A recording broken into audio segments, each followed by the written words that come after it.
Amigos de 18 minutos, bienvenido a su programa. Soy Francisco Rodríguez Aguirre, presidente de Smart Speakers, y me acompaña aquí mi buen amigo Mauricio Reynoso. Como siempre, un placer estar contigo, Pancho, y nuevamente contar con un gran entrevistado hoy. Y este programa lo hacemos en conjunto con Mundo Ejecutivo, con La Medir y con Smart Speakers. Hoy nos acompaña Salvador Habla, como decía el buen Mauricio. Él es expresidente del Tecnológico de Monterrey, también fue expresidente para Latinoamérica de PepsiCo y es autor del libro Lo que un líder no debe delegar. Salvador, muchas gracias por acompañarnos. Muy buenos días, Mauricio y Francisco. Qué gusto saludarlos. Hablamos de una crisis de falta de liderazgo. Lo vemos todos los días, pero ¿qué está pasando? A ver, Francisco, hay que aclarar porque estamos inundados de jefes jerárquicos por todos lados y por otro lado hay una crisis de liderazgo. Pero lo que está sucediendo es que las personas hoy ven a sus líderes, a sus jefes y los califican bien. Nosotros calificamos bien en general a los políticos porque la realidad es que los líderes se parecen a nosotros. Son lo más parecido a nosotros. Entonces, lo que hoy está sucediendo más bien es que en este nuevo mundo realmente no está funcionando el liderazgo. Las empresas requieren velocidad, se están muriendo y esto sucede desde que aparece Internet hace 40 años y nos obliga fundamentalmente a reinventar el liderazgo porque las empresas se están dividiendo en las que son rápidas o las que se van a morir. Y es muy sencillo. En 1950, hace pocos años, las empresas duraban 45 años y hoy los datos te indican que en promedio están durando 10 años. Salvador, y de alguna manera, con lo que yo aprendía y revisábamos y programas de desarrollo hace unos años, siempre procurábamos que los líderes delegaran. Les decía, uno de tus problemas es no delegar.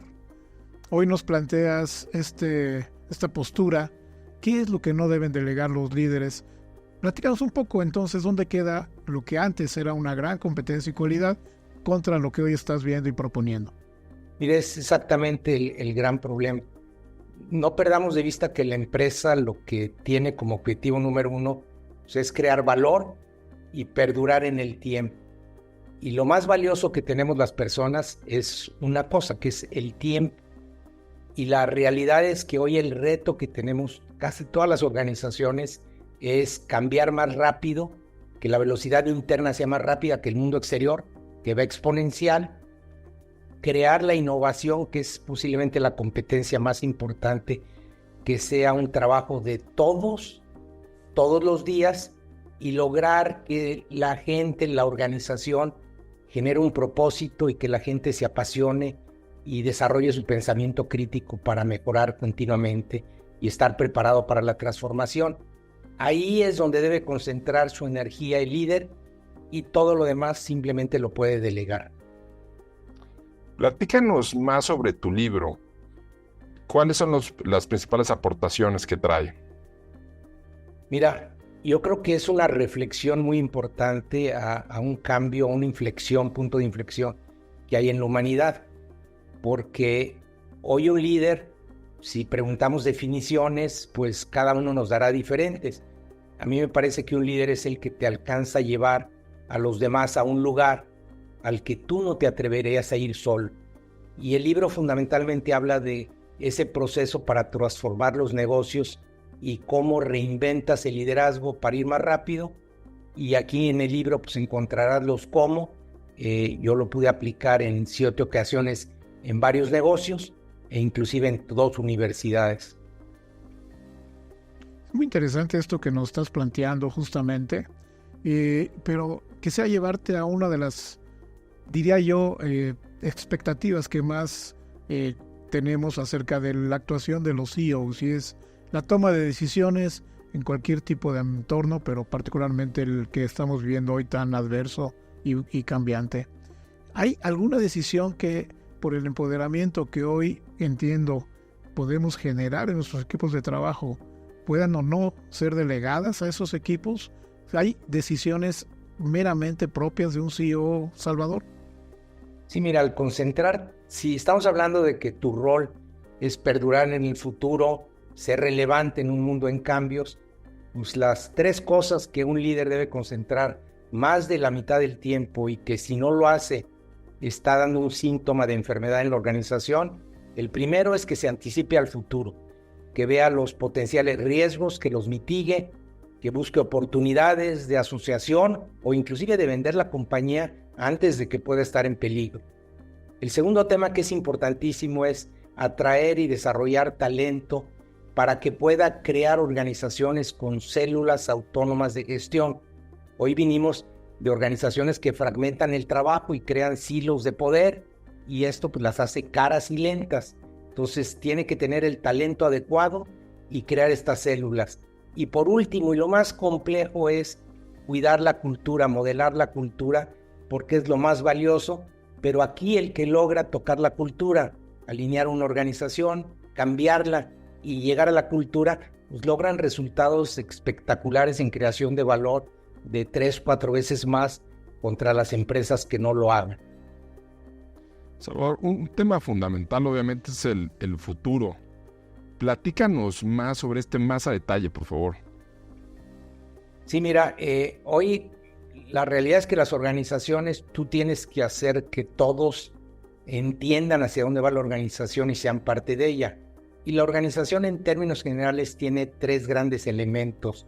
Lo primero es tener una visión, un sentido de propósito, algo que te haga único, distintivo y sobre todo muy difícil de copiar. Y es lo que crea valor hoy cualquier empresa. Cuando preguntas por qué vale mucho, pues porque tiene algo, unas marcas o unas patentes o una capacidad de innovación. Entonces, tener una visión y propósito es importantísimo y lo deben saber todos. El primer diagnóstico es chequen cuántas empresas sus directivos saben la visión y la repiten y es clara, sencilla y es distintiva. Lo segundo que hay que hacer es alinear la organización para que sea muy rápida y muy esbelta. Y esto, la única forma que yo he encontrado para hacerlo es poner al cliente como el único jefe, lo que decimos invertir la pirámide, romper todos estos siglos de poder que fraccionan la organización a una por procesos centrados en el cliente que empoderan a quien es dueño de sus clientes a tomar 99.9% de las decisiones y cambiar los papeles de líder a un servidor, un facilitador de los procesos, a un entrenador, a mucho de esto que hemos hablado. Y el último tema, como lo he mencionado, es alinear la cultura, que es la parte más compleja, porque es cambiar esa cultura de conformismo, obediencia, subordinación de organizaciones jerárquicas a una donde la colaboración, el compromiso, la creatividad son su razón de ser. Y tienes que quitar creencias muy arraigadas, esa gerencia de control a un liderazgo por compromiso, decisiones que toma un jefe impuestas a decisiones por consenso, el trabajo individual al trabajo colectivo, estructuras rígidas a planas flexibles, crear amibas, células que inician y tienen fin. Y esto pues es muy difícil porque la mayoría de los líderes tradicionales no saben cómo gestionar estas partes. Y hablando de esto, siguiendo con esta línea de pensamiento, Salvador, me pregunto el papel de las startups hoy y cómo pone lo que pueden estar haciendo hacia el mercado, quizá con mayor innovación, agilidad, etcétera, poderle generar cierta disrupción a las grandes compañías o a las tradicionales compañías. ¿Cuál es el papel que tú ves, liderazgo, startups y condiciones de mercado? Mira, en el mundo hay 8,000 millones de habitantes y se estima que 5% están tratando de innovar, tratar de hacer algo mejor que lo que hacen las empresas tradicionales. Y la empresa tradicional tiene 3 caminos. Hay que vigilar estos startups cuando nacen y comprarlos, sobre todo en la etapa temprana. O segundo, crear células autónomas dentro de tu misma compañía que experimenten y que tengan un mandato de autodestruirnos, encontrar caminos en los que nos puede destruir, pero si no lo hacemos nosotros, pues alguien más lo va a hacer. Y la otra es la que les he comentado anteriormente de reinventar la organización, alineando visión, organización y cultura. Que algo que me encanta de tu parte, Salvador, es que pues ahora estás escribiendo libros, pero pues tienes una gran trayectoria profesional, o sea, es una trayectoria pues inigualable, ¿no? Entonces, platícanos de algunos casos donde hayas tenido que implementar algunos de estos conceptos. Mira, me tocó hace muchos años, en el año de 73, 74, estaba yo en Sabritas, crear un negocio de la nada, Sonrix, que en 2 años éramos ya líderes del mercado.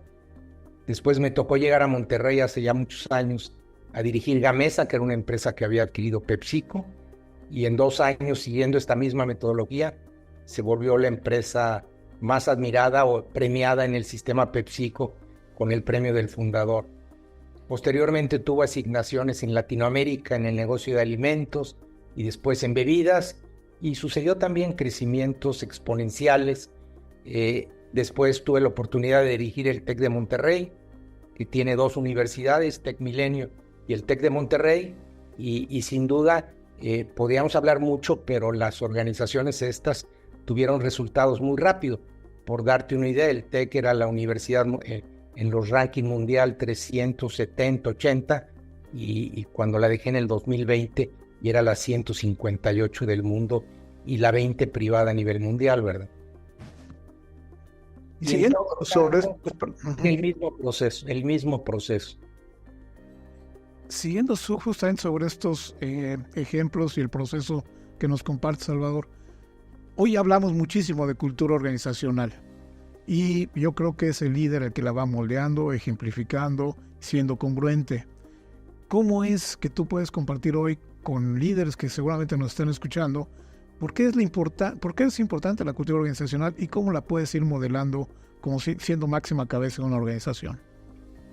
Mira, es lo más importante porque al final lo que tienen las organizaciones son seres humanos, son gente, son energía, y lo primero que tienes que cambiar es esa mentalidad de súbdito, empleado, que sigue órdenes, a emprendedores.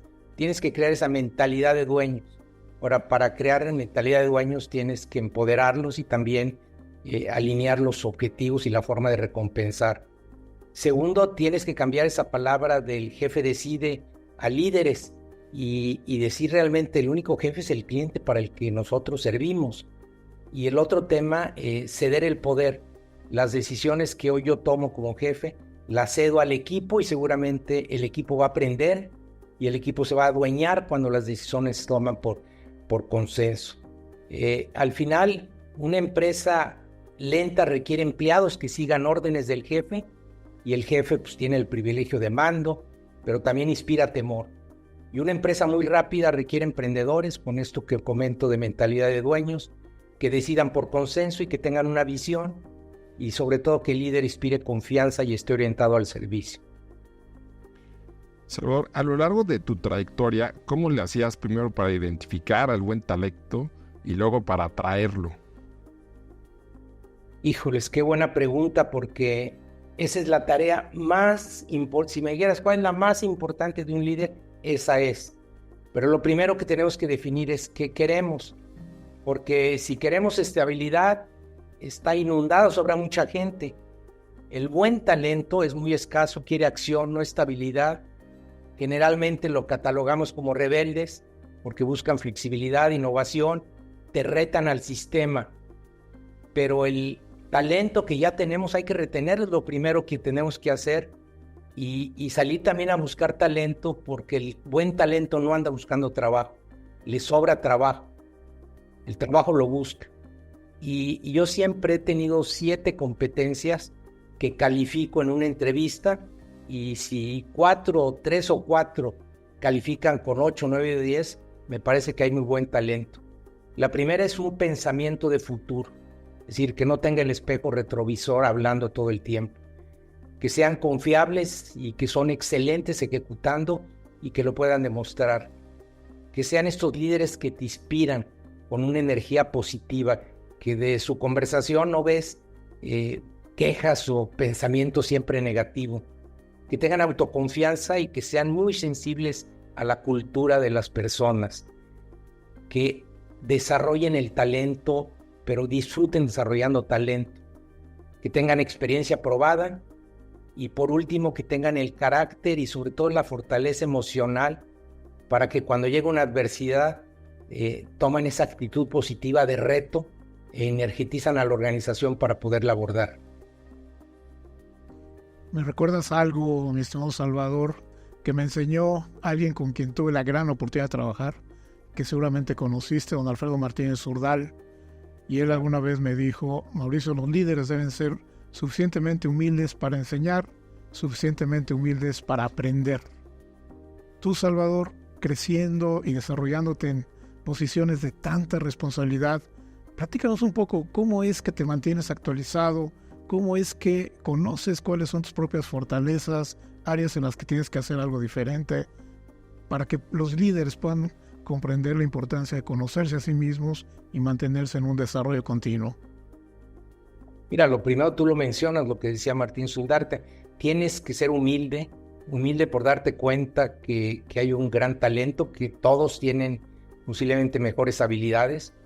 Si tú analizas cualquier organización, 99% de la gente tiene mejores habilidades que Salvador.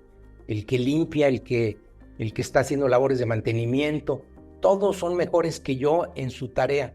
Entonces, lo primero que tienes que levantar es la autoestima, que la gente se crea que es muy valiosa y la hagamos muy valiosa en una organización.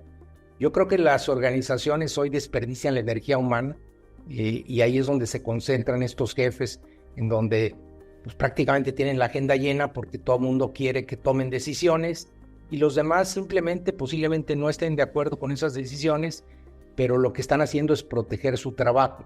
Y entonces el cliente al que están atendiendo pues se queja, se enoja, pero estas personas que son las que nosotros también somos clientes que nos atienden muchas empresas y pues siempre vemos que todos estos empleados no están empoderados para tomar las decisiones.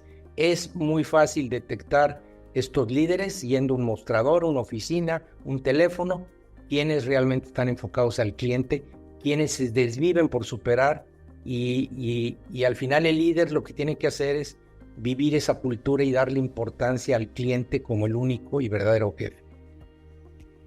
Salvador, pues muchísimas gracias. Ya hemos llegado a los 18 minutos, pero de gran conocimiento y gracias por compartirlo con toda nuestra audiencia. No, pues gracias a ustedes y el libro pues te da algunas herramientas para ello. Así es. Pues muchísimas gracias, amigos de 18 minutos. Gracias a La Medir, a Mundo Ejecutivo y a Smart Speakers por estar con nosotros. Y Mauricio. Pues nos vemos en la próxima edición. No dejen de leer este libro que hoy nos pone en la mesa Salvador, porque es el momento de redefinir qué estamos haciendo como líderes. Y ahí vienen buenas herramientas. Hasta la próxima.